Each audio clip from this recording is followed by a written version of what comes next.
Hello everyone, स्वागत है आप सभी का पीसीएस बाई तरुण चैनल पर। जैसे कि आप सभी को पता है कि मध्य प्रदेश की जनजातियां यूनिट 10 के बारे में बात कर रहे हैं परीक्षा धाम बुक के माध्यम से। और आप सभी को पता है कि आज का जो हमारा है इस चैप्टर का 11वें चैप्टर नंबर की लगा रहे हैं, जिसमें हम केवल एमसीक्यू की यहाँ पर बात करेंगे, क्योंकि इससे पहले जो डिटेल वाली वीडियो थी हमारी एक्सप्लेन वाली, उसकी वीडियो की हम जो है बात कर ही चुके थे। तो आज हमारे यहाँ पर एमसीक्यू रहने वाले हैं और इसके बाद हमारा केवल लास्ट चैप्टर आएगा जनजाति से फटाफट, मतलब कि 11 चैप्टर्स का सार आने वाला है केवल एक ही वीडियो में। तो आज की वीडियो के बाद एक और वीडियो आएगी, उसको आप जरूर देख लीजिएगा। जैसे कि पिछली वीडियो में हमने बताया आपको कि आपके यहाँ पर डिटेल से हम बात कर चुके हैं। आज हम यहाँ पर सिर्फ एमसीक्यू की बात करेंगे, जो कि बहुत ही ज्यादा महत्वपूर्ण है।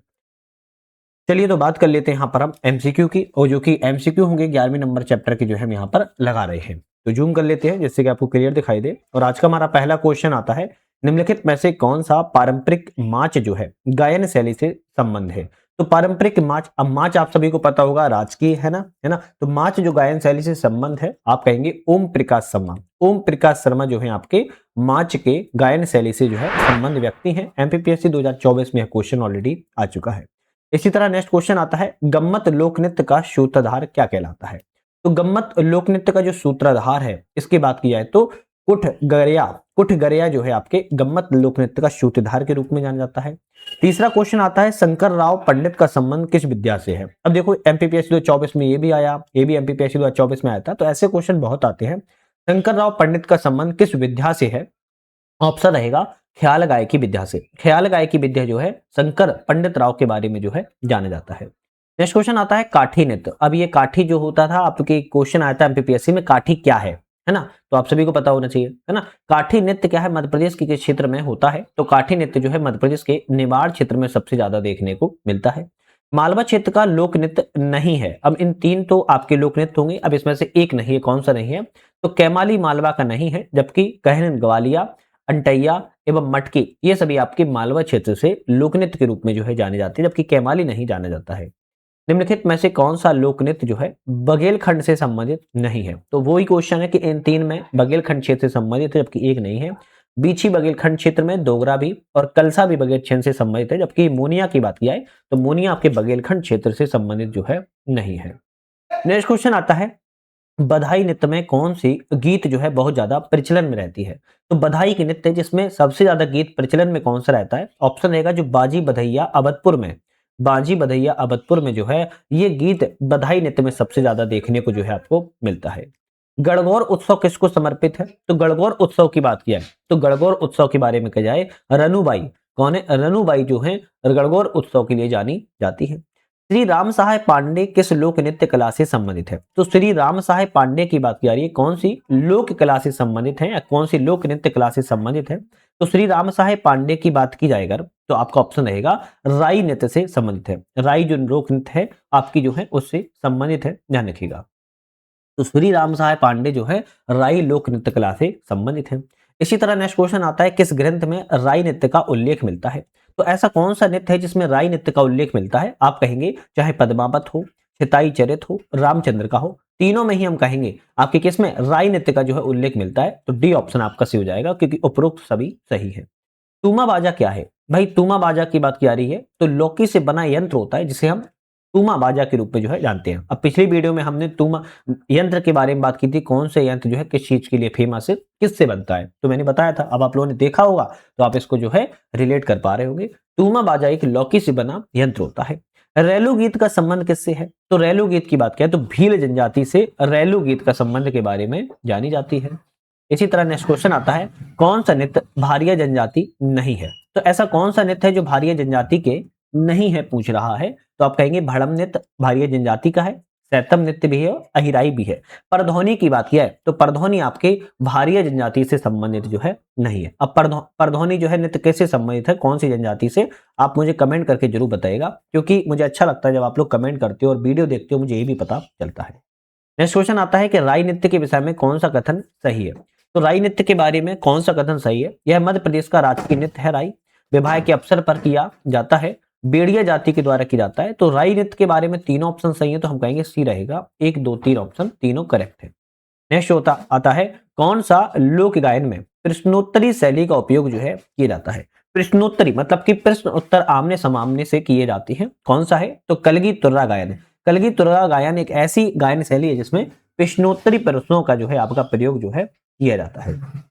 चलिए नेक्स्ट क्वेश्चन की बात करेंगे। अच्छा, आप लोग की छोटा सा अपडेट है, हमारा ऐप आ चुका है जिसका नाम यूपीएससी नट है, जिसके डिस्क्रिप्शन में हमने लिंक जो है दे दिया है आपको। यूपीएससी नट क्यों बता रहे हैं? क्योंकि आपको एमपीपीएससी की आप लोग तैयारी कर रहे हो और एमपीपीएससी के लिए प्रीलिम्स प्रैक्टिस सीरीज हमने चलाई है यूनिट वाइज, जिसकी वीडियो बहुत जल्दी स्टार्ट होने वाली है, तो इसको ज्वाइन कर लीजिए। सीट लिमिटेड ही है क्योंकि ऐप पर अभी थोड़ा सा सीट को कम करके रखा हुआ है कि जितने लोग फर्स्ट कर लेंगे जो ज्वाइन, उन्हीं को सिर्फ यहाँ पर जो है इस सीरीज में ज्वाइन करने को देखने को मौका मिलेगा। तो ऐप पर डिस्क्रिप्शन में लिंक दे दिया है, वहां से यूपीएससी नट ऐप को जो है डाउनलोड कर लेना है। नेक्स्ट आता है कि सरहुल नृत्य मुख्यतः किस जनजाति के द्वारा किया जाता है? सरहुल नृत्य की बात की जाए कौन सी जनजाति के द्वारा, तो सरहुल नृत्य जो है उराव जनजाति के द्वारा जो है किया जाता है। नेक्स्ट आता है कि बैगा जनजाति का सर्वाधिक लोकप्रिय नृत्य कौन सा है? तो वही बैगा जनजाति का सर्वाधिक लोकप्रिय नृत्य की बात की जाए तो कर्मा नृत्य, और कर्मा नृत्य को आपकी बात की जाए तो नृत्यों में राजा भी कहा जाता है, ध्यान रखिएगा। तो बैगा जनजाति जो है कर्मा नृत्य के रूप में जानी जाती है। नेक्स्ट क्वेश्चन आता है कर्मा नृत्य के बारे में विचार करें, कौन सा ऑप्शन सही है? तो कर्मा नृत्य के बारे में विचार करें, बैगा एवं गोंड जनजाति के द्वारा कर्मा नृत्य किया जाता है, करेक्ट है। Guinness book of world record में शामिल किया गया है, ये भी सही है। और इसे कर्म सैनिक को समर्पित कर्मा नृत्य, तीनों ऑप्शन सही है, तो हम कहेंगे डी ऑप्शन रहेगा क्योंकि तीनों ऑप्शन यहाँ पर करेक्ट है। नेक्स्ट क्वेश्चन आता है कि ढांडल्य नृत्य किस जनजाति में होता है? भाई ढांडल्य नृत्य की बात किया है कौन सी जनजाति में होता है? आप कहेंगे कोरकू जनजाति में ढांडल्य नृत्य को किया जाता है। नेक्स्ट आता है भुगड़ू क्या है? क्या बात की जा रही है? भुगड़ू क्या है? तो आप कहेंगे भुगड़ू जो है कोरकू जनजाति का वाद्य यंत्र होता है, जिसे भुगड़ू के नाम से जाना जाता है। नेक्स्ट क्वेश्चन आता है कौन सा नृत्य जो है लोक जनजाति कोल जनजाति का नहीं है? तो कोल जनजाति का इनमें से कौन सा नृत्य जो है नहीं है पूछ रहा है। इन तीन में से कोल जनजाति संबंधित होंगे, जबकि एक नहीं होगा। कोल दह का कोल जनजाति का है, दोतलिया भी है, नारदी भी है, जबकि चाचरी की बात किया है तो कोल जनजाति का यह लोक नृत्य के रूप में नहीं जाना जाता है। निम्नलिखित में से कौन सा नृत्य जो है भील जनजाति का नहीं है? तो अब कोल जनजाति के से संबंधित ही क्वेश्चन भील जनजाति का भी है। इसमें से 3 भील जनजाति के जबकि एक नहीं है। चलिए देख लेते हैं कौन सा नहीं है। गादरी आपका ऐसा है जो कि भील जनजाति के द्वारा नहीं किया जाता है, जबकि पाली नृत्य भील जनजाति करती है, गैर नृत्य भी करती है और डोहा नृत्य भी भील जनजाति के द्वारा किया जाता है, जबकि गादरी नहीं होता है। सुनील पांडे और ओम प्रकाश साहू का संबंध मध्य प्रदेश में किस विद्या से संबंधित है? तो गम्मत लोक नाट्य से इनका जो है संबंध है, ध्यान रखिएगा। चलिए नेक्स्ट क्वेश्चन देख लेते हैं। इस लोक नाट्य में कलाकार एवं दर्शक दोनों महिलाएं होती हैं। तो इन चारों में एक ऐसा लोक नाट्य है जिसमें कलाकार और दर्शक दोनों ही महिलाएं होती हैं, तो आप कहेंगे ठोठैया लोक नाट्य है। कौन सा है? ठोठैया एक ऐसा लोक नाट्य है जिसमें कलाकार एवं दर्शक कौन होती है? महिलाएं ही दोनों होती हैं, ध्यान रखिएगा। असंगत को पहचानिए, मतलब कि इनमें से एक क्वेश्चन गलत है। अब कौन सा क्वेश्चन गलत है इसकी बात की जाए। पड़वानी गायन तीजनबाई संबंधित है, बिल्कुल सही बात है। कलगी तुर्गा की बात की जाए, कलगी तुर्गा सिद्धेश्वर सेन से संबंधित नहीं है, तो बी ऑप्शन गलत है। बुंदेली लोक संगीत चुनरीलाल रेखवा संबंधित है, सही है। मालवी लोक संगीत हीरा सिंह बोरबिलिया से संगीत है, ये भी आपका ऑप्शन सही है। तो बी ऑप्शन आपका कलगी तुर्गा जो है सिद्धेश्वर सेन संबंधित नहीं है। चाहो तो इसका ऑप्शन आप लोग मुझे कमेंट करके बता सकते हो, क्योंकि हमने जैसे कि बताया पूरा वीडियो जो है पिछली वीडियो में बताया था, उसके बारे में आप लोग थोड़ा ध्यान जरूर देखिएगा। जगदेव का पुबारा क्या है? जगदेव का पुबारा की बात की जा रही है, बुंदेली खंड की भजन शैली होती है जिसे जगदेव का पुबारा के रूप में जानी जाती है। गुदुम्ब क्या है? बात करिए गुदुम्ब क्या है? तो संगीत वाद्य यंत्र होता है जिसे हम गुदुम्ब के रूप में जो है जानते हैं, जिसे गुदुम्ब कहा जाता है। नांग मोरी क्या है? किसकी बात की जा रही है? नांग मोरी। नांग मोरी क्या है अगर बात किया है तो आभूषण होते हैं जिसे हम नांग मोरी के रूप में जो है जानते हैं। नेक्स्ट क्वेश्चन आता है कि जनजाति वर्ग के विद्यार्थियों को शंकर साहे रानी दुर्गावती पुरस्कार योजना के दिए जाने का उद्देश्य क्या है? तो जनजाति वर्ग के जो विद्यार्थी होते हैं उनको शंकर साहे एवं रानी दुर्गावती पुरस्कार जो योजना दी जा रही है, इसका उद्देश्य क्या रखा गया है? तो कक्षा 10वीं और 12वीं कक्षा की जितनी भी परीक्षाओं में जो मेधावी स्थान पाने वाले विद्यार्थी होते हैं उनको प्रोत्साहित किया जाता है इस योजना के माध्यम से। तो ए ऑप्शन आपका करेक्ट है। एमपीपीएससी 2025 में ऑलरेडी ये क्वेश्चन जो है आ चुका है। नेक्स्ट आता है देवी अहिल्याबाई सम्मान पहली बार किसे दिया गया? देवी अहिल्याबाई सम्मान की बात की जा रही है, पहली बार किसे दिया गया? ऑप्शन रहेगा तीजनबाई को, ध्यान रखिएगा। तीजनबाई को देवी अहिल्याबाई जो है सम्मान पहली बार दिया गया था, इसलिए क्वेश्चन जो है इंपॉर्टेंट बन सकता है। दफड़ा क्या है? क्या बात की जा रही है? दफड़ा क्या है? तो आप कहेंगे जो दफड़ा होता है वो संगीत वाद्य यंत्र को दफड़ा के रूप में जाना जाता है। सखाराम पंत किस क्षेत्र से संबंधित है? सखाराम पंत की बात करें किस क्षेत्र से है संबंधित है? आप कहेंगे मृदंग वादक क्षेत्र से सखाराम जो है संबंधित है। कौन सा सुशिर वाद्ययंत्र नहीं है? अब वाद्ययंत्र कौन सा नहीं है? तो बांसुरी वाद्ययंत्र है, शहनाई भी है, अलगोजा भी है, जबकि बाना की बात किया है तो आपका कोई एक सुशिर वाद्ययंत्र के रूप में जो है नहीं जाना जाता है। नेक्स्ट क्वेश्चन आता है, कौन सी कर्मा नृत्य शैली नहीं है? तो अब इनमें से 3 कर्मा नृत्य शैली है जबकि एक नहीं है। लहकी कर्मा नृत्य शैली है, डोगस भी है, उजितिया भी है, जबकि लोहरी की बात किया तो ये कोई आपकी कर्मा नृत्य शैली नहीं है। हीड गायन की प्रथा किस क्षेत्र में है? तो हीड गायन की प्रथा की बात की जा रही है, किस क्षेत्र में ज्यादा लोकप्रिय है? मालवा क्षेत्र में देखने को मिलती है, हीड गायन सबसे ज्यादा प्रचलन में रहता है। संगीत के विकास में इंदौर का खासा योगदान रहा है, जहां कभी जो है नाम से संगीत सभा का आयोजन किया जाता है। तो किस नाम से संगीत सभा का आयोजन किया जाता था? ऑप्शन रहेगा इंदर सभा के नाम से। ध्यान रखिएगा, किस नाम से? इंदर सभा के नाम से जो है संगीत सभा का आयोजन जो है एक समय जो है किया जाता था। यहाँ पर डी ऑप्शन आपका करेक्ट है। मध्य प्रदेश में हिंदी का पहला नाटक कौन था? मध्य प्रदेश में बात की जा रही है कि हिंदी का पहला नाटक कौन सा था? ऑप्शन रहेगा आनंद रघुनंदन। आनंद रघुनंदन जो है हिंदी का पहला नाटक था मध्य प्रदेश में। इंपोर्टेंट हो सकता है एग्जाम में पूछ लिया क्योंकि अभी तक ये नहीं आया है। काठी आयोजन करने वाले लोक कलाकार की मंडली को क्या कहा जाता है? तो काठी जो था आयोजन करने वाले जितने भी लोक कलाकार होते हैं, जो मंडली होती है ना, 2 4 5 10 लोग होते हैं, उस मंडली को क्या कहा जाता है? तो भगत नाम से उस मंडली को जो है जाना जाता है। इंपोर्टेंट क्वेश्चन है, हिंगोट मार्ग का आयोजन इंदौर के गौतमपुरा में किस समय किया जाता है? तो आप कहेंगे दीपावली के समय पे जो है हिंगोट मार्ग का जो है आयोजन को किया जाता है।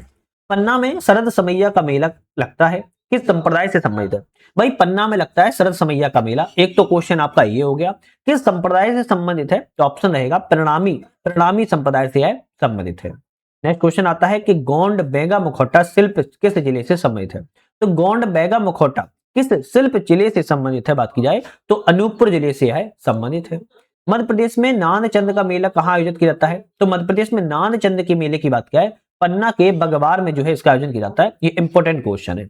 बांद्रा बांध का मेला किन नदियों के संगम पर लगता है? देखो बांद्रा बांध का मेला कहाँ लगता है, अगर किसी को पता है तो बताइए किस जिले में जो है लगता है। अब बात कर रहा है कि बांद्रा बांध का मेला कौन सी नदियों के संगम पर लगता है, तो आपका रहेगा नर्मदा और तवा नदी के संगम पर जो है लगाया जाता है। दमोह जिले का लक्ष्मण कुटी मेला किस समय आयोजित किया जाता है?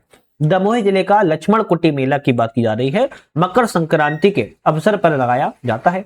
मध्य प्रदेश के किस क्षेत्र में मनसुखा लोकनाट्य प्रचलित है? तो मनसुखा लोकनाट्य की बात की मध्य प्रदेश में बघेलखंड क्षेत्र में जो है आपका प्रचलन में देखने को मिलता है।